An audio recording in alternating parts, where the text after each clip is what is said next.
We can go in. Yes.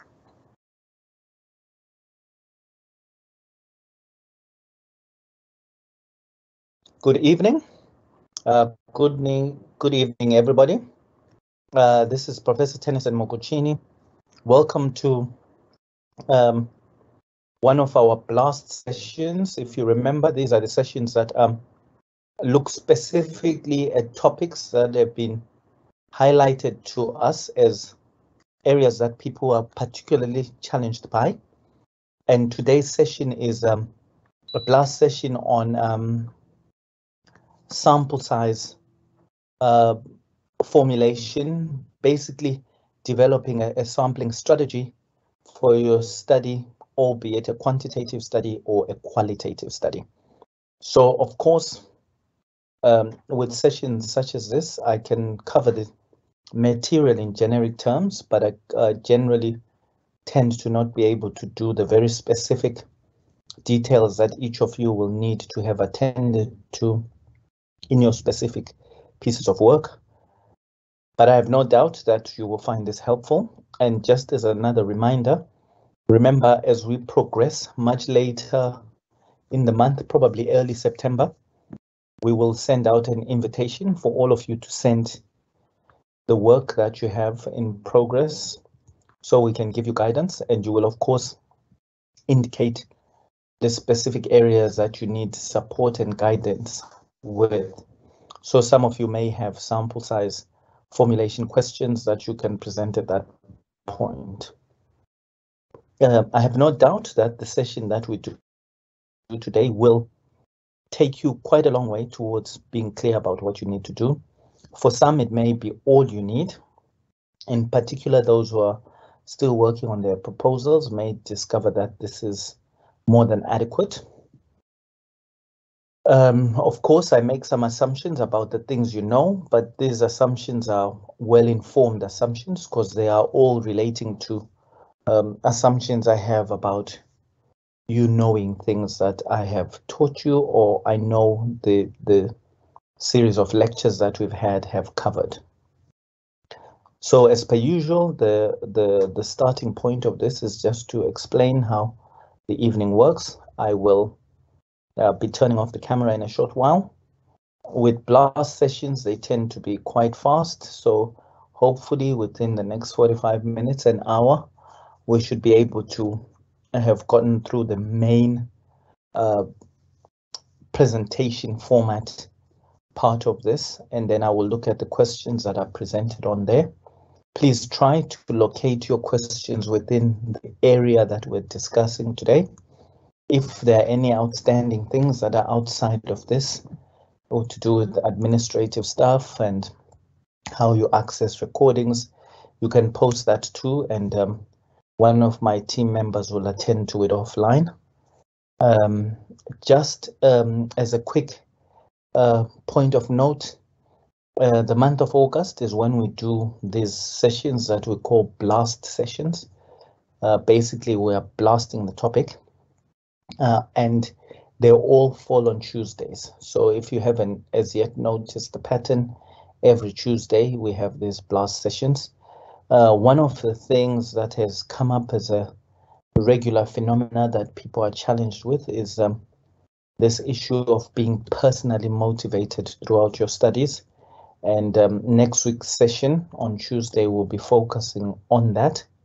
We generally try to invite a guest speaker who's a very experienced professor who has worked with many students and motivated them in one shape or another, someone with a background in that space of work. So we will, of course, name all those things, but we will find an external person to come and do that just to support the program and to give you a fresh sense and exposure. And I'm sure it is much needed exposure that you have. Right, now I'm going to just briefly switch over to audio only and also put up the presentation we have for the evening. As I've said before, you're welcome to ask questions using the chat facility that we have, the Q&A facility that we have, and I look forward to those. And yeah, without taking up any more time, here we go.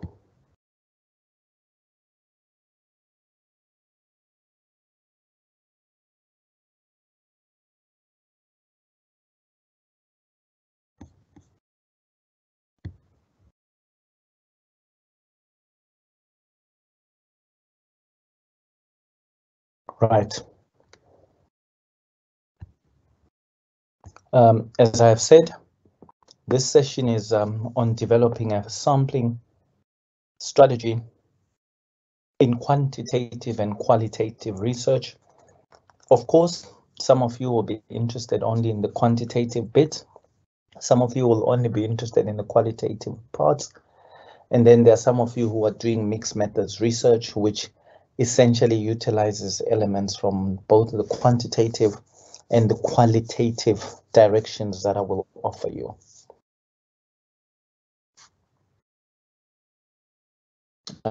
Just to have a brief overview of what the session will cover, of course, I'll introduce you to some sampling concepts, some key terminology that we have used that is centrally used in sampling, and terminology that you will be expected to use. So please pay very good attention to it, because it's important that you learn the language of the space that you're speaking in. And thankfully, the sampling concepts that I will share with you are relevant both to quantitative and qualitative research equally. And then we will talk about the two typologies of sampling that exist. One is called probability-based sampling, and the other is called non-probability sampling. Then I will touch on some of the issues that need to be taken account of when you're sampling, or things that you need to make provision for, the potential of sampling bias, issues around what representativeness means, and then of course we'll talk about some of the things to do with ethical sampling, and that being a concept that is gaining a lot of momentum within the world of research, but one that needs to be clarified nonetheless. Of course, we'll speak about the steps that are taken within quantitative and qualitative sampling strategies. And just as a point of note, the difference between the two is not much. I think where the essential difference appears between quantitative and qualitative sampling is that one is mathematically bound, and the other, the qualitative option, is based on sampling people because they have the characteristics that you're interested in. But the other is about mathematical representativeness. Then, of course, there's a very brief little something that I ask you to do as a way of just getting you to embed yourself in the work. Now, as always, when we begin with these sessions, it's always important that we get a very clear sense of what the concept under scrutiny is.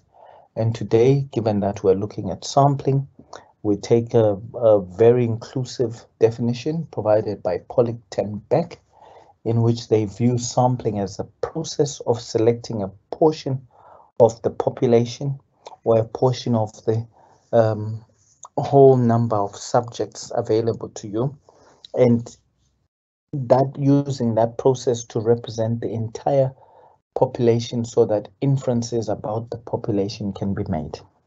So basically, sampling is about selection of a portion, and the reason that we say portion is that really when you're trying to understand research, it's a widely accepted point of view that you don't need to engage with every single part of your population of interest to get the full picture. You can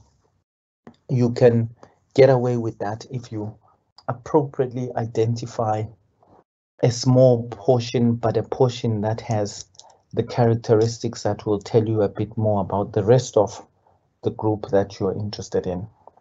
So this whole, and I mention this because many people will think the best sample possible is a sample where you look at the whole population. but that is not sampling. That is something else. It's more about doing a census rather than sampling. And it is not the aspiration of research to have as many people. It is the aspiration of research to identify an appropriate proportion so that you're able to understand reliably what the behaviors of the rest within that group might appear to be. Right. So as I've said, we are focusing on clarifying some important concepts, and we begin here. The first thing about research or sampling is that very specific language is often used, and that language is universal both to qualitative and quantitative research. And of course, by inference, it is important to mixed methods research. And that language is much more explicitly made use of in quantitative research rather than qualitative research. But it is important for you to know it regardless of what paradigm or research paradigm or research design you are going to be working within. Now, the first word, the first concept that needs to be understood, or the first term that needs clarification, is this concept of a population. And with the population, we are talking about the entire sum or aggregate total of the cases in which you as a researcher are interested in. So if you carry out a study and your study is interested in students, just something to do with students, then your population are the total students that are available to you. From that group of total students that are available to you, or total students that are included in the group that you're interested in, there are some of those students that, by virtue of geographical remoteness, some may not be accessible for one reason or another. Those that are accessible are referred to as the accessible population or the source population. And by source, it means it is the population from which you will source those individuals that eventually become your study subjects. So this notion of accessible population may need further explanation, and I will try to offer that this very minute. If you think of conducting a study of, say, all the people who were, all the students who have been students at UNISA at some point in their lives, you may actually know what the population of students is, and they will tell you, let's imagine 1.5 million students. But out of that group, there may be students who have now relocated and can't be found, students who have sadly passed away, and so forth. Those become practically inaccessible to you. So then the population that has the potential of being something you'll work with are the students who are from the accessible population. And so it's those students who are where you have the practical feasibility to be able to get to them. They are not chosen, they are just at a point where they're accessible. They represent the population from which you are likely to source your subjects. Within that group, so I may be interested in students as a generic group, but I may be more specifically interested in students who have studied under Professor so-and-so, or students who have failed, or students who have a particular variable that I'm interested in. Those students are then described as the target population, because it is the group that I will study, and from them I intend to generalize. So if I'm looking at students, but I'm looking at students who have succeeded or failed, then my target population will not just be students, it will be students who have failed. And my understanding of them is the understanding that I will utilize to be able to generalize further about the population I'm interested in. Then the sampling frame relates to the material or device from which a sample is drawn. So basically, in a sampling frame, we're talking about the complete list or container from which the population that you are wishing to study will come from. So if for UNISA, if we're looking at unisons and students who have studied at UNISA, the sampling frame would be the records, the student records that are held by a registrar. They are that record, that register represents the source material, and it is the device from which you are going to get all these other things that you source. It is possible that for some populations, the population as described in concept 1 above will be the same as your sampling frame. So if I'm going to study if my target group are all the students who studied at UNISA, and I'm getting that information from UNISA's registrar, then by definition, my sampling frame is a list of students with the registrar. My population is also that list. So you can have a situation where your population and your sampling frame are the same. But someone may have sampling frames that are different.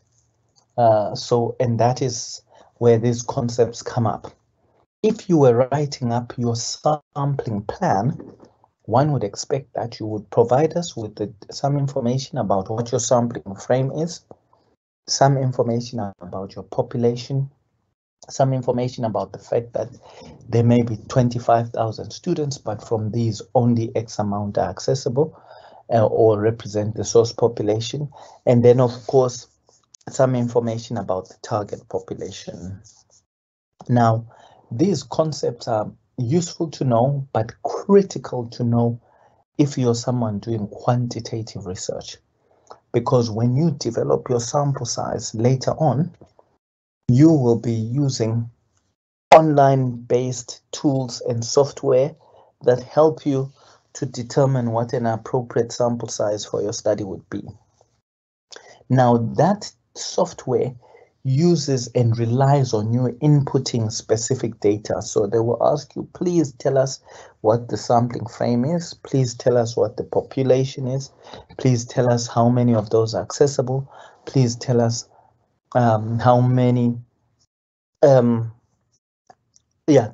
us how many are accessible. Then from that, it may ask that you input the target population, and from that, it will take all those numbers and compute them to give you a sense of what the sample size will look like.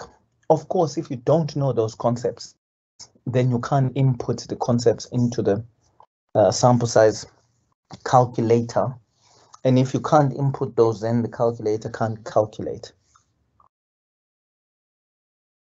Now, the next concept, remember, I described some things. The next concept that you're likely to come across and will engage with in the world of sampling are these concepts called inclusion and exclusion. And basically, nothing difficult here. Inclusion refers to the set of criteria that you will take note of to make a determination that you're going to include something in your study. So, for example, if someone said, please give inclusion criteria for these students that you want to study, you'll say you want to study a student that was at UNISA between such and such a period. You may want to look at a student who was at UNISA and actually had a lot of direct involvement with lecturers or whoever it is. Those are the criteria that you're specifically looking for to reassure yourself that you have indeed identified the right person to include in your study. Similarly, there are other criteria that will tell you in very clear ways that the person you found is not the right person and should be excluded. And we call those exclusion criteria. Now, what this slide has got is I've given some of the typical inclusion and exclusion criteria that one would expect to meet. So typically, people will say, I'm including or I'm excluding people because of the resource limitations that I have or the costs that are implied by choosing certain categories of people. Say if you were interested in interviewing students, ex-students of UNISA, and you recognize that you wanted to specifically exclude those students who are now not in the country. You may be doing this to ensure that you're not paying out loads and loads of money to call interviewees to come and sit with you. You may also decide that you don't want to engage with people who don't speak English because you can't afford the translation costs or something or the other.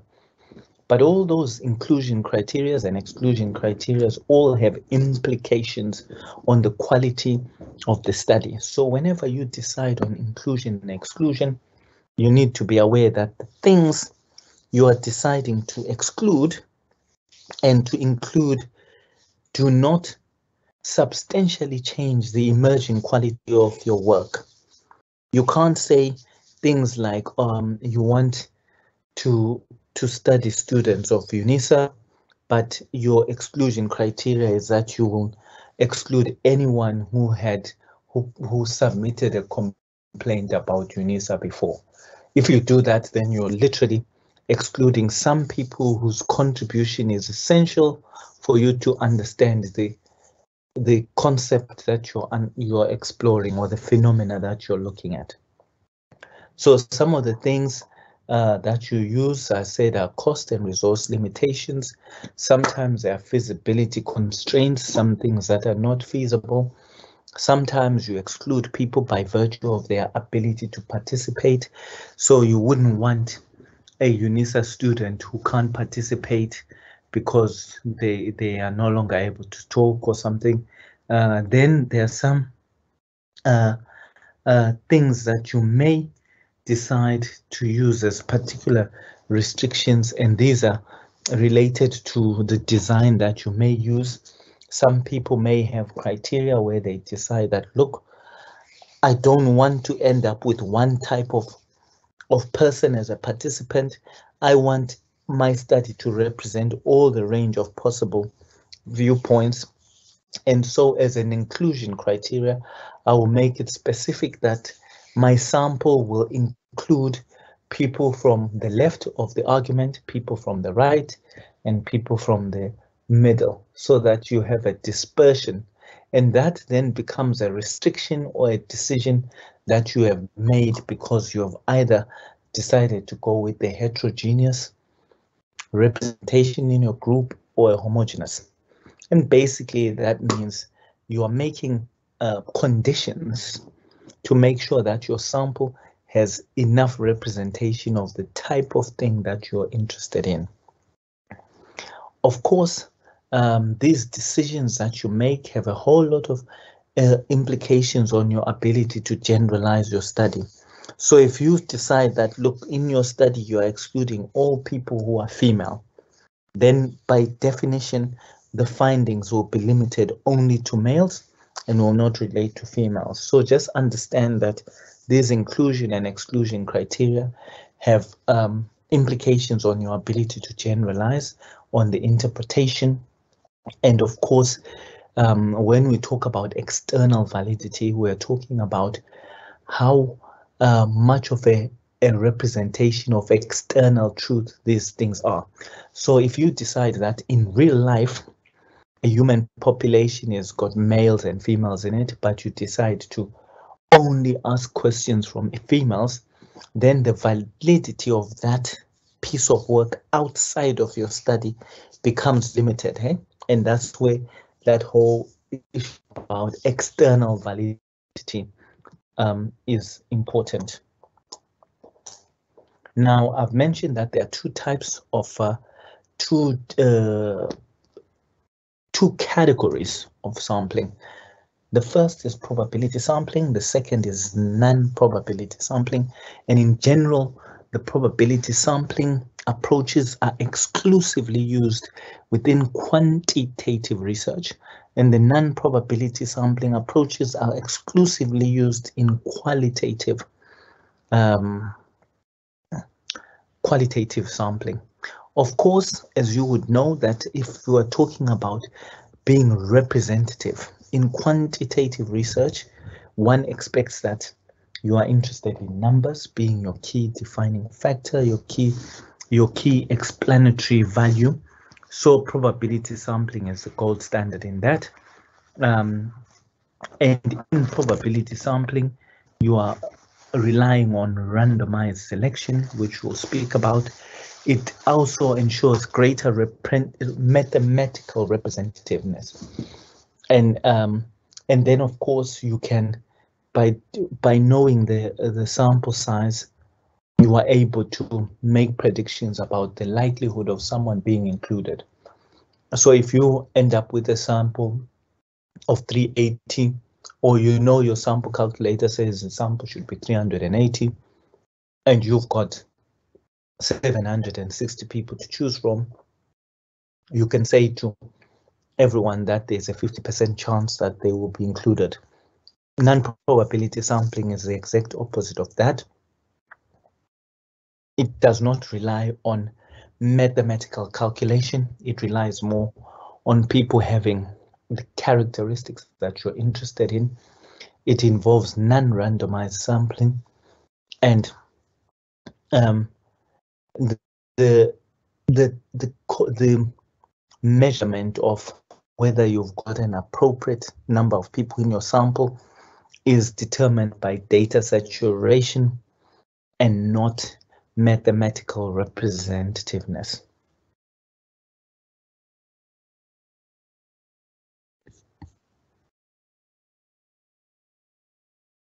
Now, sorry, I took a minute to look at this because actually these general steps of quantitative sampling are very similar to the steps that you take in qualitative research. Of course, certain concepts are muted out in qualitative research, so they may not appear. But the general sense of the word in any sampling strategy is that we need to first understand who the population that you are taking this sample fields is. And from that population, you need to clarify who of those people are your targets. In qualitative research, you know the phenomena you're interested in and those that experience it, and similarly in quantitative research. Then, of course, in quantitative research, you go through this utilization of terms like target population, accessible population, and sampling frame.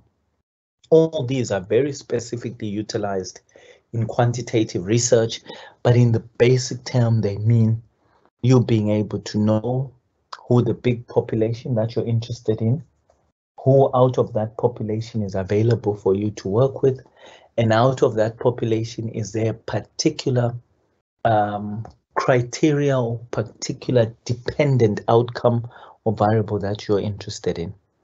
Then, of course, in quantitative research, you randomly select from this group of people who are your target population.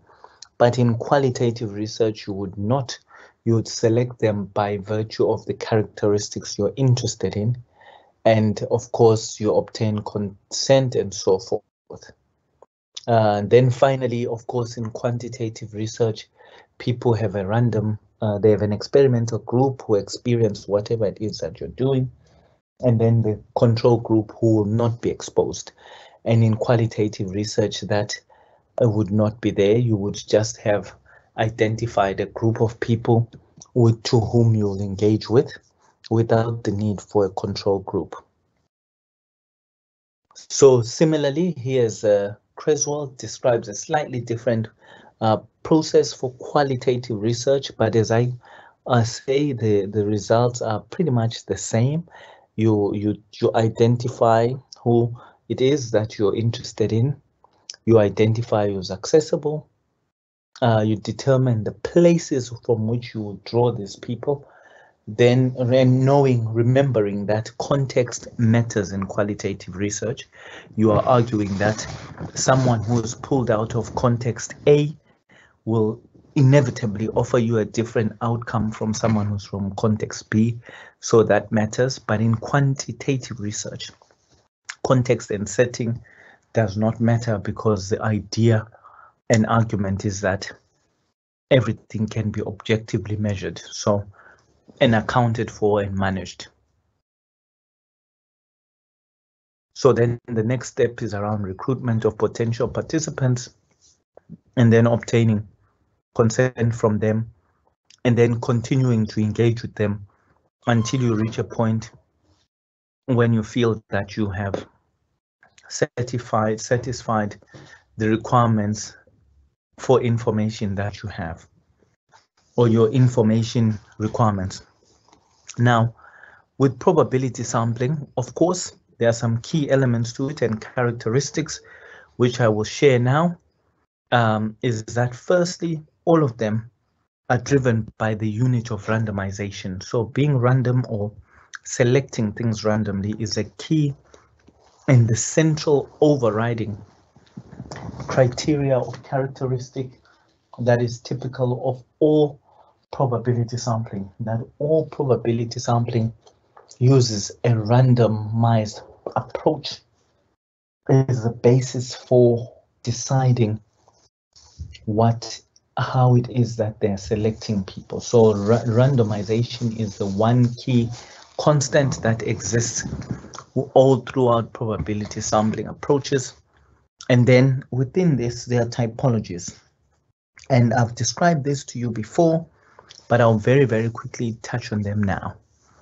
So simple random sampling is the most basic form of probability sampling, where you simply find an approach for randomly pulling out what you need to look at.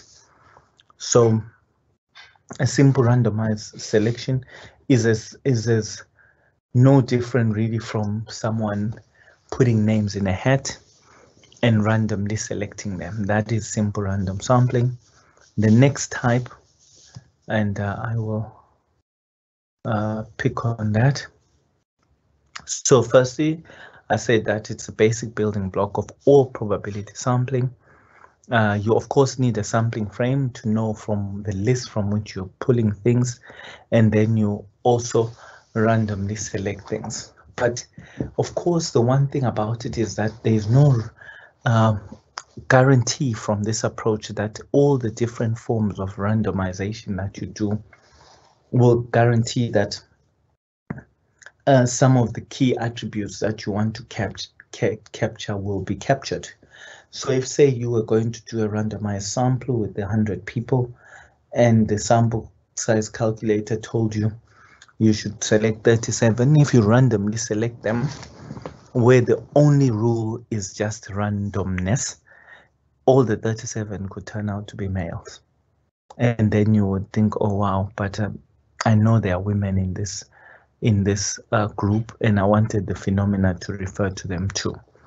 So there's no guarantee that these permutations will give you the representation that you would find fair and appropriate to the concepts of interest. So that is why you then have this stratified random sampling.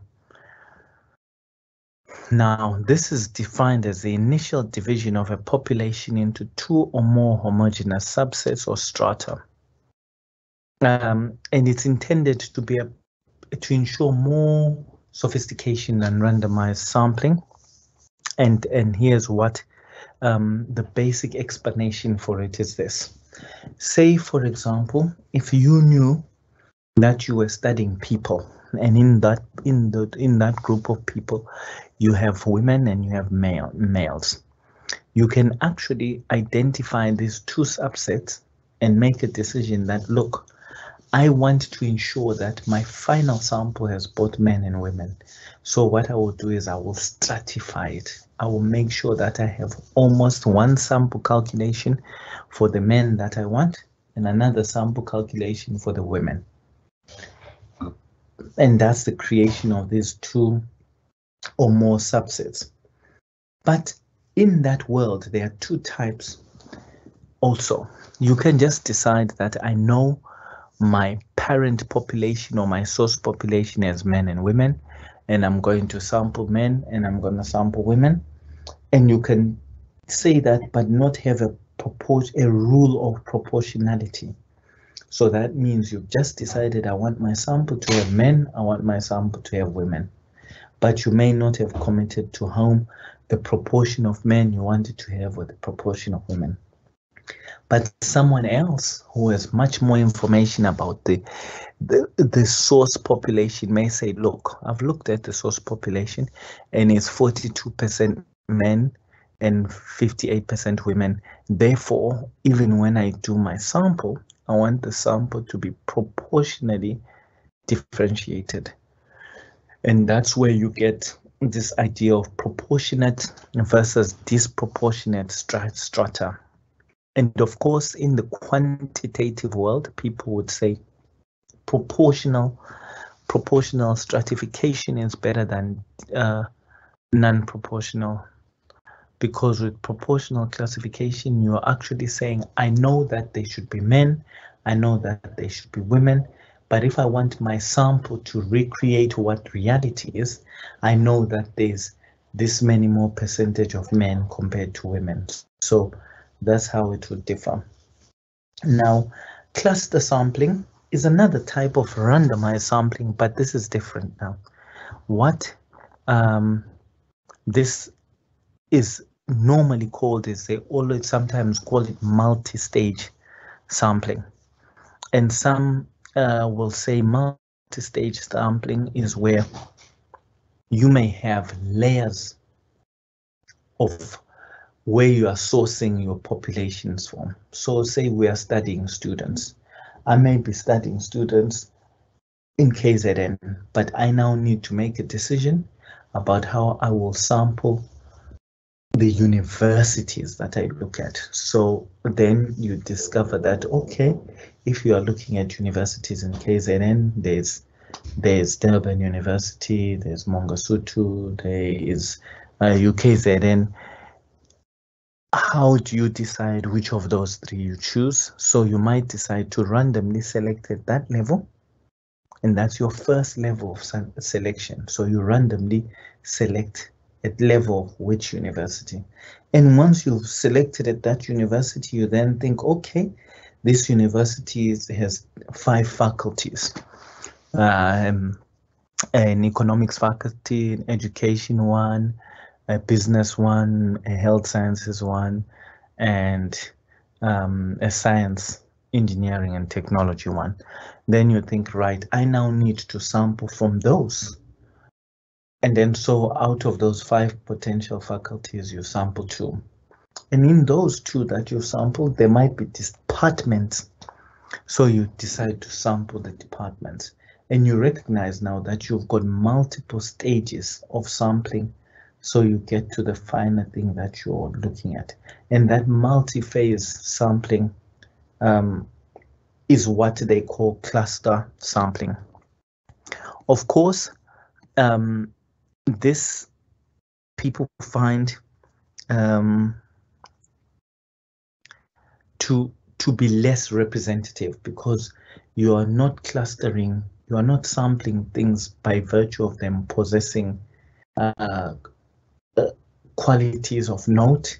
Is normally to do with them just being units that have too many and you need to select things out. So in actual fact, the representativeness of this form of sampling less clear compared to stratified sampling. But the one thing that is known is that it is preferred as a method because of its practical nature, that it gives you a template by which you can decide that, oh, there are 10 universities, how do I select the 2 I want? Once I've selected the 2, how do I select departments from those 2? And cluster sampling allows for that. Then systematic random sampling is when you know that the thing you're doing is quantitative, therefore you need to have a random element to it, but you actually do not have a sampling frame and you don't know how many potential people are in the population you'll ultimately study. So if, say, for example, I wanted to find out, quantitatively measure the feedback and thoughts of all the people who visit a particular supermarket on a specific day. I don't know when those people arrive, how many will come that day, but I can't wait for the day to finish for me to decide that, oh, there was 20,000 people, this is how I'm going to sample. You then decide that, look, I will do a particular sample size collection that allows me to select people at predetermined intervals. So you decide that for every 4th person that you meet, the 5th one will be included. So these customers are coming out of the shop, and one of every 5 customers that comes your way, you choose them. Of course, that selection is deemed to be random, but of course there is questions and debates about whether this is truly probability sampling or not. And of course, with every form of with every approach that you're introduced to, there's always limitations, there's always possibilities for wider use of this approach. So probability sampling is no different on that basis. And here are some important characteristics just to take note of. Firstly is that it is the only viable option that allows you to mathematically be absolutely sure that you have achieved representativeness. And of course, by virtue, the mathematical nature of it allows you to then determine mathematically what the likely error in your sample would be. And this is impossible to do in qualitative research, where you have no sense of what you have missed and what you have not missed. Of course, one of the challenges with it is that it can be complex by virtue of the numbers game that is used, and it is also impractical because sometimes the mathematical calculation of who you want to engage versus who is actually available in reality is challenging. So sometimes mathematically, the indication is that you should collect data from thousands and thousands of people, but the practical reality is that you as an individual cannot access those people.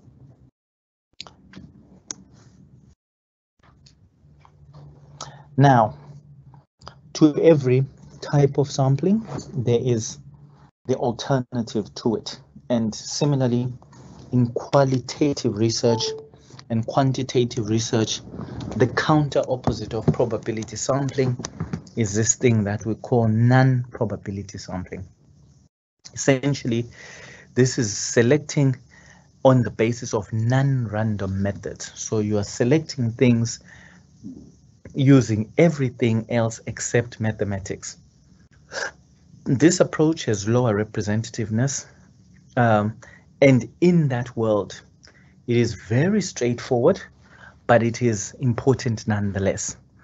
And you meet 3 levels of probability sampling, and each of them are non-random methods. They're non-mathematical, they have lower representativeness, but they are used in any case. And remember, non-probability sampling is for qualitative research, so its interest and the things that it prioritizes have nothing to do with numbers. So it's not seeking to find a mathematically acceptable amount. It is only interested in making sure that the concepts you're interested in get the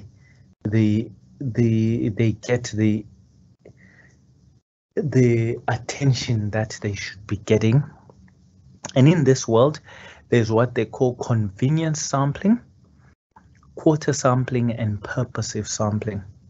And of course, I've given much greater detail on each of these on the content that relates to qualitative research. But what I will do, firstly, let's make sure that I've got this right. Okay, right. Let me, I've jumped something here, but it's very easy to explain. So convenience sampling, the very first one, is the lowest level, lowest quality of non-probability sampling possible. And this is where you literally sit in a place where you think the phenomena you're going to explore could be happening, and you just wait for individuals who present themselves to you conveniently. That the only thing that you are interested in is ease of identification. That people are just chosen because they're easy to find, they are available, they are there. Of course, some of this they call, sometimes people will refer to this as referral sampling. Sometimes they talk about it as snowballing. But each of these things, when you look at them closely, they differ a little bit, but they all work on the concept of people being volunteered to you by virtue of the convenience of their appearance. So, in that method, because of its almost incidental, by chance type of way, makes it a very low level type of sampling. And if you do qualitative research, it should be the last thing you consider. You only consider convenience sampling if all the other options are not there, because it has many inherent problems. That, for example, if someone is conveniently available to you, you have no idea whether they have positioned themselves to be there so they can act their way into answering your concept, that type of thing. Quota sampling and purposive sampling are higher levels of sampling. The highest category of sampling in qualitative research is purposive sampling. But before that, there's this thing that they call quarter sampling, and this quarter sampling is very similar to that concept of stratified sampling that I spoke about. But in quarter sampling, you, the researcher, without any prior knowledge of anything, will decide that, hey, these are the characteristics that I think I want to have represented. And each of those characteristics, I want this one to be there in half the people I talk to. I want this one to be there in 3/4. And you determine the numbers without any real mathematical affiliation. Purposive sampling, which is sometimes called judgmental sampling, really means that you go out of your way to firstly to describe the characteristics that you're interested in, and then to decide what people meet those characteristics and to select them from that group. So you are purposeful in your choice, that you say these are the 5 characteristics that I think are critical in representing an example of someone who has experience of these concepts that I'm interested in, and I want them in. That's purposive sampling. Now, purposive sampling is the most complex, it's the most respected, it's the most valid of the methods of sampling within the non-probability world. And because of that, it has been represented, it's got subtypes that are worth noting and taking account of. And here are some of them. So as I was saying, that purposive sampling is sampling something by virtue of it possessing a characteristic that you're interested in. Sometimes people will go for what they call typical case purposive sampling. Now, in typical case purposive sampling, you may decide that, look, I'm interested in people who have experienced this phenomena. Well, let me make it easier. Say each of you were studying, you were interested in interviewing people who have attended a session that I have facilitated. You may, through your knowledge of the subject, your knowledge of me, say, look, most students are typically somewhere in the middle. You know, when they experience a session, they neither think it's great or terrible. They're just there.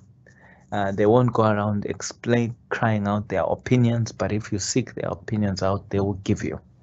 So they represent typical cases. And when you do typical case purposive sampling, you are making a specific asserted preference where you are saying you want your sample to be made mostly of people who represent a typical case. So then you would say, I'm interested in having many of my sample as being the average and normal type of student that one would meet. Then there's another form of purposive sampling. If, say, you were doing a study of the challenges, the benefits, and the sort of things that are difficult within someone's study journey, you may actually want them to be someone who is not typical. You may want them to be someone who has had an extreme exposure. So if you're asking them to comment on how it is to attend one of my sessions, you may say, look, I'm really not interested in a person who is typical because they don't teach me anything about this phenomena of experiencing these sessions. I want someone who's an extreme case, or a person who is unusual either because they found the sessions very helpful or they found them very bad. So you can go out of your way to say, I'm purposively sampling these participants, but I'm interested in extreme and deviant cases. So then everyone who's an average person gets left out because they are not extreme or deviant. And if you were exploring the reasons why certain people fail or why certain people succeed, it makes sense then to engage with those who are deviant cases, you know, who give you extreme insights into reasons for failure or reasons for success. Then critical case. So you may actually say, look, I'm interested in the experiences of students, but I have a notion that I want to explore about the fact that maybe this facilitator picks on people, terrorizes particular students, and for that reason, I want to sample those people who have been victims of this being picked on part. So those are critical cases. So you may purposively sample only those people who represent critical cases. Then there is, and I don't know if I've included that. Okay. There's another group here which should be included, and this is more the typical purposive sampling typology, and I need to include that. It's called maximum variation purposive sampling. And this is actually where you decide that you want a sample that represents all the types of things that are possible. You want it to have a typical case, you want it to have extreme cases, you want it to have critical cases. So they represent a maximum variation. And depending on the phenomena, but when you are now sampling in qualitative research, you can say clearly that I want a deviant case sample, a critical case sample, I want a maximum variation sample, I also want an extreme or deviant case sample. And you would, of course, have to defend those reasons and say exactly why the phenomena deserves that. Now, of course, I have mentioned heterogeneous or maximum variation sampling. And heterogeneous means you're looking for as many differing backgrounds as possible. And you are trying to get that so you can get maximum understanding of the variances that exist in your data or in your data sources. And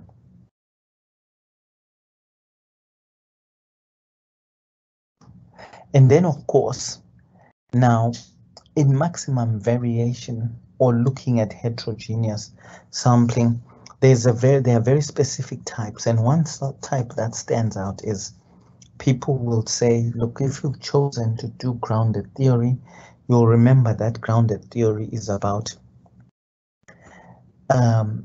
accepting that if you watch data relating to something long enough, you can develop a theory about what you think is going on. So theoretical sampling involves you actually just sitting and thinking, I'm about to study this phenomena. This data that's occurring in front of me is a type of data that I believe will help me to develop a theory. And because of that, I will then theoretically identify it as the data that will form my sample.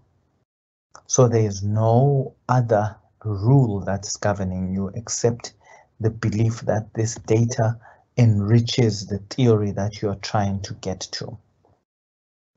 Now, in qualitative research, when it comes to sample sizes, your principal guiding phenomena is data saturation.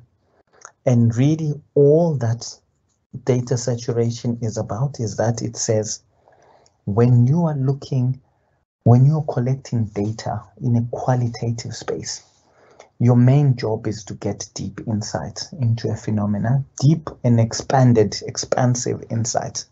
So if you're asking people and they're continuing to say the same thing that you heard from the last few people, then you're starting to think, hang on, there's nothing new that I'm getting. So my data has become saturated. So in essence, the way you calculate your sample size in qualitative data, in qualitative research, is based on on data saturation.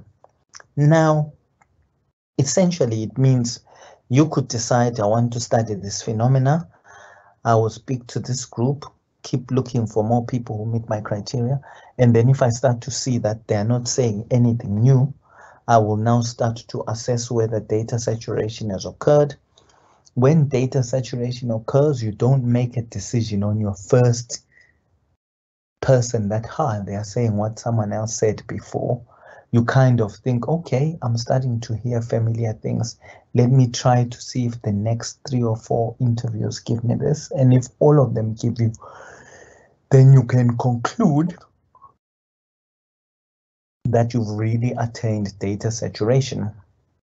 Of course, there is a slight challenge here, and many of you within scholarly research, and this is the research that you're in, research within a school educational environment. The ethics committees and others are very interested to know what you mean by data saturation. They want a number. And the way to get around this is that even though you know the guiding principle is data saturation, and you can't predict when your data will saturate, there are authors out there. One is Payton, 2002, who specifies what likely minimum and maximum requirements will look like in a data saturation process. And they will say, look, a typical phenomenological study might saturate at 25 or so. So then when you're writing up your sample size strategy, you'll say, look, I'm going to sample using this qualitative non-probability approach. The size and the number of people that will be approached will be determined by data saturation, but will not exceed or will not fall less than a minimum of 10 and a maximum of 20.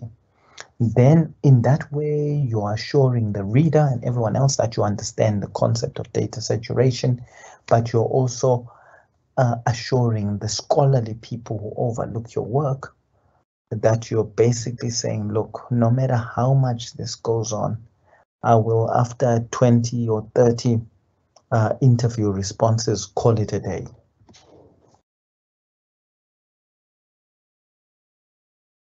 Then, of course, in quantitative research, basically people use, these days they use sample size calculators. And at the end of this, I'll share one with you. There's one that I find very reliable. It's called EpiInfo, and it's EPIINFO. It's at the end of this. If you click onto that, you'll get onto a site, and you have to play around with the site a little bit, but you'll get to a place where it will ask you what type of study is yours. You indicate whether it's a cohort study, whether it's a randomized clinical trial, or whether it's some other type of quantitative study. You highlight that. Then it will ask you, please indicate your parent population. Please indicate your framework. Please indicate this. And then once all of that is done, you press button and it will tell you that this is the sample size that it recommends. And the sample size came from this formula. And it will give you a formula. So when you write this up, you say, this is how I calculated my sample size, and the sample size was based on this formula, and my reference is EpiInfo. But of course, when you are determining the actual ultimate sample size, there are certain things that matter. So people will say the homogeneity of your population matters. And basically what they're saying is that, look, if you have 2,000 potential participants and all of them are of a homogeneous background, they are the same, then chances are you don't need as many of them to explore for you to fully understand what's happening. But if they're not homogeneous and they're different, then you need more of them to really get a sense of what is going on. So, and that representation of whether something is homogeneous or not, when you're calculating, it may ask you to give an indication of what the strength of homogeneity is, and you indicate that. Then, of course, there's something called effect size. In quantitative research, if you remember, you are interested in relationships that exist between particular things. So you may actually have pre-existing understanding that, say, if you're studying how strong people are, and we knew that strength was really very heavily related to gender, you could say the effect size, you would be able to calculate the effect size so you can tell how strong the understood relationship between one variable and another is.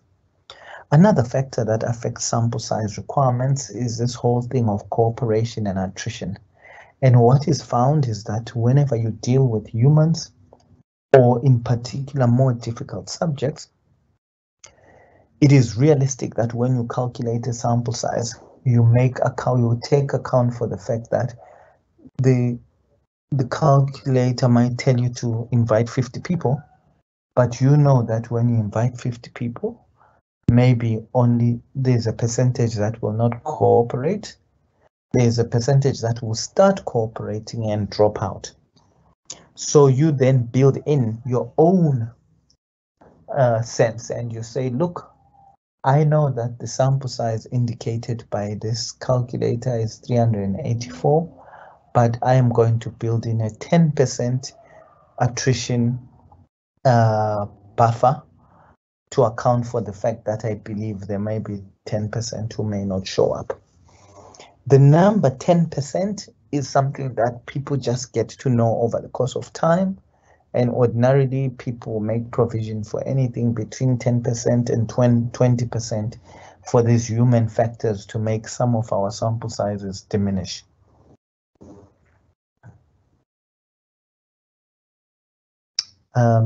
Then, of course, there's something else that affects sizes. So if you are going to analyze a group within a group, then there's an expectation that instead of just having 10 people, you must have a sample size for the initial group that you analyze.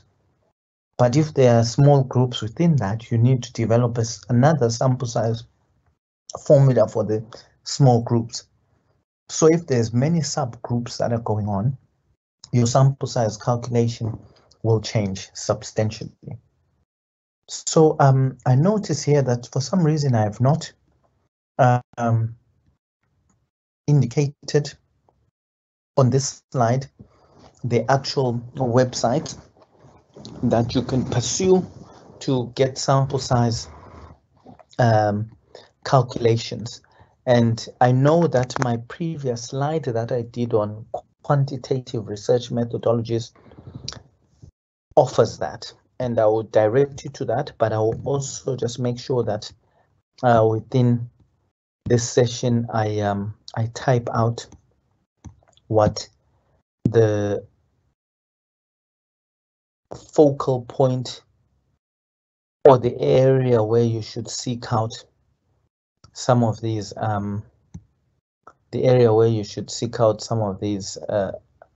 calculators is. I will make sure that I include it. I'm now just very quickly trying to turn on to the question and answers so we can have an engagement about these. Thank you. Right. Okay. Apply background effect. Right, folks, I'm opening up for questions now, and this is us. Okay. I'm trying to turn on the questions now so we can see what it is that has been asked of me. Remember, once again, that with sampling, the whole idea with it all is you want to select a number that gives you a scientifically defensible proportion that you can look at. Doing it in a quantitative study, there are rules that they look at. If you're doing it in a qualitative study, there are rules that they look at too. And so essentially, this whole process of sampling is about identifying that key population that you will look at and make your central, that key population that you will make your central. Of course, this is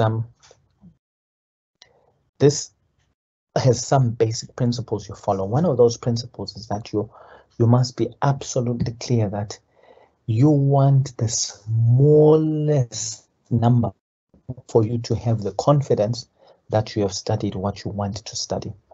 So you don't, if the sample size looks like it could be 40 or it looks like it should be 20, then I'm expecting you to choose 20. That is how that you look for the smaller number that you think will guarantee you the level of confidence that you want. I've put up, I'm trying to revive the question and answers, and I seem to not be getting these, and I don't know what, and this has happened in a more recent situation, and I'm hoping that okay, I still, just to allow you to have some awareness of this. The questions are not popping out for me somehow, but nonetheless, what I'm going to do is I have so one of the producers is helpfully sent me some of the questions. So I will look at the first one. Regarding the program to help with the calculation of the sample, quantitative, where do you find this program? There's okay, now the questions have suddenly come up. Okay, so firstly, I want to make a very quick announcement. So people, please go to epiinfo.com. That should just search for this on, and I'm writing it up now.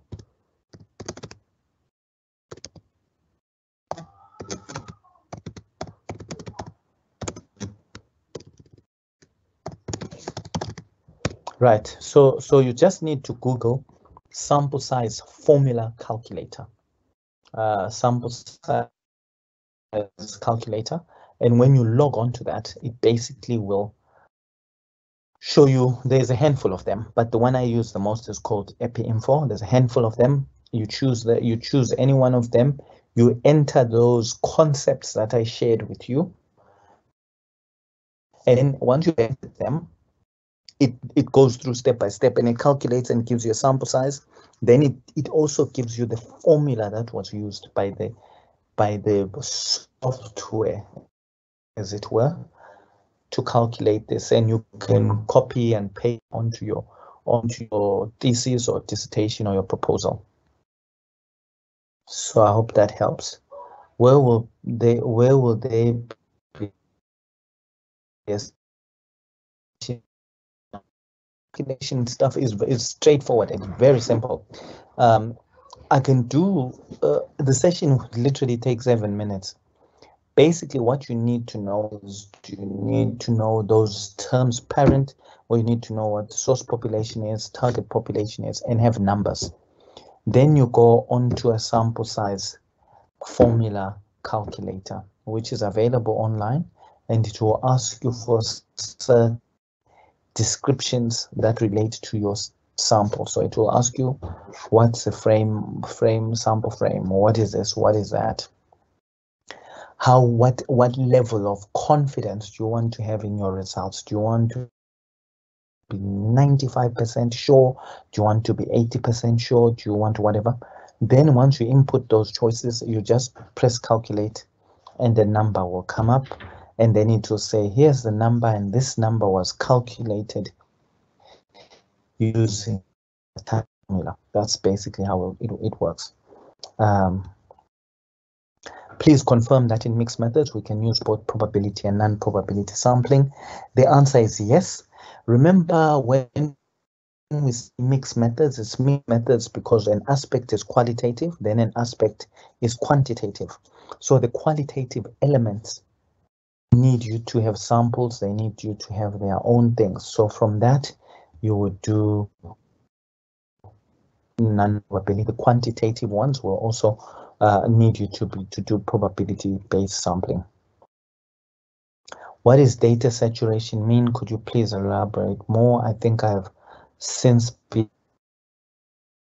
explained that. How do you define data saturation? Is there an accepted framework?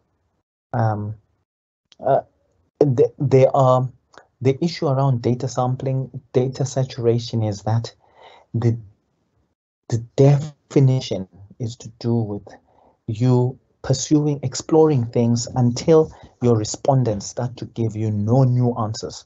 The data that you're getting is saturated. And when it saturates, there are people who have written, and some have suggested that if it's saturated, you need to continue for another 3 or 4, so you're sure that you really are saturated. And that is as best as the formula goes.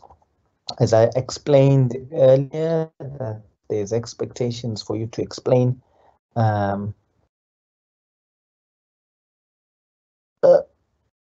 There's an expectation for you to explain what your upper limit will be and what it's guided. Looking for writers who have written and said, hey, these are the minimum and maximum likely numbers that you will reach. Someone has said, please explain the difference between probability sampling and non-probability sampling. I'm assuming the question was. Probability sampling is sampling where you use mathematical methods to determine what you want. Non-probability sampling is when you use non-mathematical methods to decide who you want. So you choose people by virtue of them having the characteristics that are of interest. What is data saturation and maturation? So I've explained what data saturation is when you have no more additional new themes that are coming. Very rarely spoken about, but it's spoken about nonetheless, is when you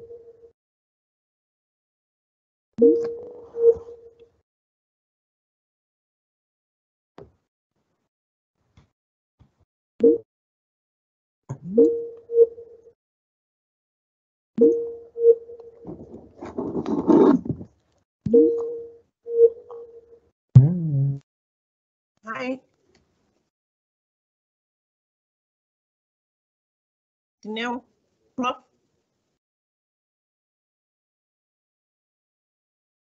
Hello. Hello. Hi, I don't know what happened to my connection for a second. Okay. I seem to have lost people. I've just had to connect to a different network. I don't know what happened there. Apologies. I was just responding to the question around data saturation and maturation. And data saturation is when you don't receive any new information from the data that you're collecting from participants. And maturation, by comparison, relates to when the data that you're receiving offers no where data maturation speaks more to whether the data that's being represented, or it's much more is the complexity associated with the data rather than the repetition within it.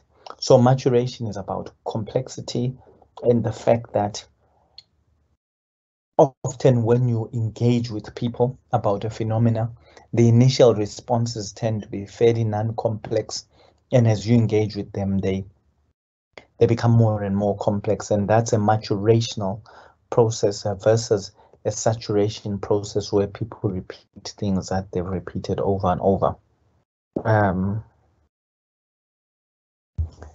Did you say the concept of target population only fits in quantitative research? I said that it's more typically expressed in quantitative research, in part because in qualitative research you have a phenomena that you're interested in, and you are interested in people that you think may have experienced it. So they are not really a target as such, but they are a population of interest. Whereas in quantitative research, you know the criteria and the very specific variables that you're interested in, so you can specifically, with confidence, target people. Can cluster sampling be used in qualitative methods? No. Folks, the things that were probability sampling examples, they belong in probability research only, quantitative research. The others belong in qualitative research only.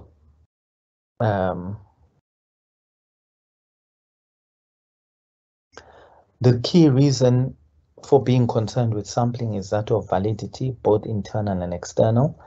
Well, no, actually, validity is a concept that matters in some spaces more than it does others. So qualitative research speaks more about validity, and it speaks more about internal validity.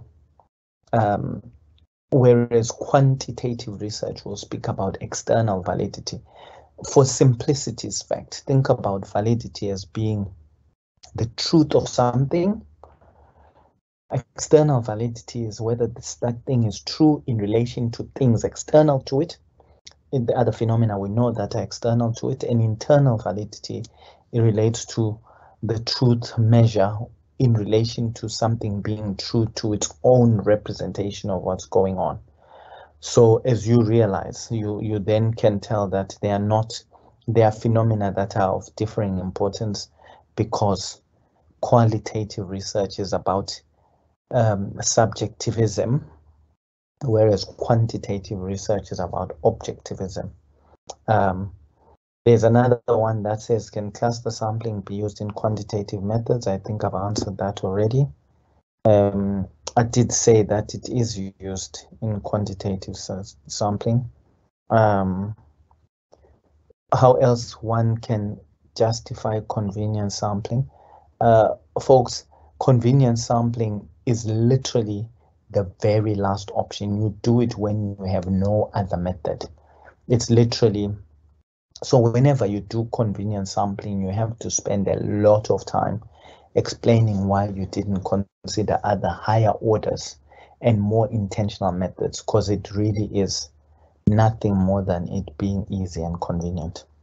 But some people will say it was the only method available to me because I couldn't formally recruit people. I had to just study the people who made themselves available to me.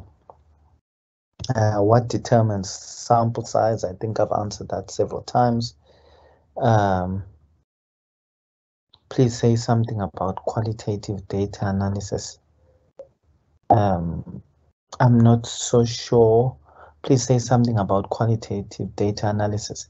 The problem is the session is not about qualitative data analysis. So I don't know how to respond to that, apart from saying we will have a session. We had a session on qualitative data analysis before, and we will talk about analysis in upcoming sessions. Multistage probability sampling technique. This is multistage probability sampling technique is literally what we were calling cluster sampling, and that means you are looking at something that you know has to be sampled at different levels, and all those levels you want to subject to quantitative sampling approaches. So if, say, you wanted to study university students and you knew there were 28 universities in the country, 27, but you couldn't study all 27, you had to use probability sampling to select the right ones from the 27. Then within those 27 universities, there may be faculties. You have to select sample from that using another form of a second level of quantitative sampling. Then once you've got the faculties, they have got students in there, then you must sample too. So you've got multi-stage sampling where you've used probability-based methods across all of them. Prof, how do we ensure validity and reliability in qualitative research? Well, actually, you can't ensure reliability in qualitative research. It is not the goal of qualitative research. Remember, the definition of reliability is more to do with predictable repeatability. So reliable means if I were to do this over and over using the same approaches, I would expect to get the same result. The extent to which that can happen in qualitative research is not even an ambition of yours. It's not a goal that you want things to repeat themselves. You want things to play out in a natural way. So qualitative research is not interested in validity, in reliability. but it is interested in validity, but validity is defined by the subject. So it's more internal validity versus instead of external validity.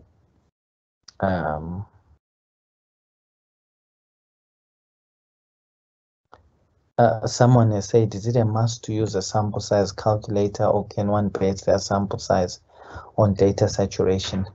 Lesedi, I hope that you are not as confused as this might sound, but sample size calculators is for quantitative probability based research, and data saturation is for qualitative research. So the two things actually should never belong in the same room. One is for one design, the other is for another. They say, although we understand the meaning of data saturation, what is the acceptable sample size for master's and PhD level students doing qualitative research? The acceptable one is that you go to a textbook that has studied a similar thing or spoken about saturation, and if they give ideas, you choose them. So I know of pattern that I gave as an example, talks about 15 to 30. There's Sandalwoski, who also talks about 25. There's a person called Paro who talks about 15. The numbers vary, but what you need to do is to find authors who have written about this, and of course, authors who have contextualized it. You know, some will say for a phenomenological study that is interested in something that involves two influences, then this is what it looks like. If it involves 50 influences, then of course you are likely to need more for data saturation. Yeah, so I hope that assists you. Dear students, it looks like we're done. Paul says, Prof, how do I make sure I'm invited to your PhD sessions? Paul, I think you need to make sure that we email you, and I think one of the colleagues will make sure of this. But UNISA sends out communications to all students, and now things are advertised weekly, but we also sent out a program with all the sessions for the upcoming period of time. Yeah.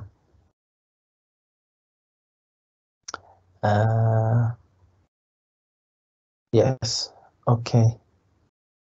Right. I think all the other things have been answered, folks. I think we will stop here. It's been 7:30, is a perfect time to stop. We have a good many number of you who have attended. I want to thank you for joining us this evening. Apologies for the slight break in my connection, and I hope that we can, you found this useful. Once again, we'll be posting this for your access on our usual platforms. Thank you very much for the evening. Take care now.